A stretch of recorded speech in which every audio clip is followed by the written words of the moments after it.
শুরুতে সত্যের আলো চ্যানেলের পক্ষ থেকে সবাইকে জানাই আসসালামু আলাইকুম। শাহানশাহ হজরত সৈয়দ জিয়াউল হক মাইজভান্ডারিয়ের তেল ছাড়া গাড়ি চালানোর ঘটনাটি মাইজভান্ডার দরবার শরীফের অনুসারী ও ভক্তদের মাঝে সবচেয়ে জনপ্রিয় এবং বহুল আলোচিত একটি আধ্যাত্মিক অলৌকিক ঘটনা, কারামত। যারা এখনও লাইক, কমেন্ট, সাবস্ক্রাইব করেন নাই, এখনই করে ফেলুন। ভিডিও ছাড়ার পর সবার আগে আপনার কাছে নোটিফিকেশন যাবে। মাইজভান্ডারী তরিকার বিভিন্ন কিতাব, ভক্তদের স্মৃতিচারণ এবং প্রচলিত বর্ণনা অনুযায়ী পুরো ঘটনাটি এই ভিডিওতে তুলে ধরা হল।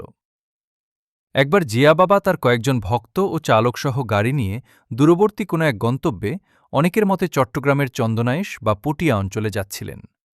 পথিমধ্যে হঠাৎ নির্জন এক স্থানে গাড়ির জ্বালানি তেল সম্পূর্ণ শেষ হয়ে যায় এবং ইঞ্জিন বন্ধ হয়ে পড়ে।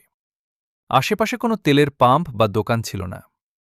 চালক গাড়ি থেকে নেমে জিয়া বাবার কাছে অত্যন্ত চিন্তিত ও অসহায় মুখে জানান যে তেল ছাড়া গাড়ি আর এক কদমও সামনে এগিয়ে নেওয়া সম্ভব নয়। পরবর্তী পার্ট দেখতে চ্যানেলটি সাবস্ক্রাইব করে পাশে থাকুন।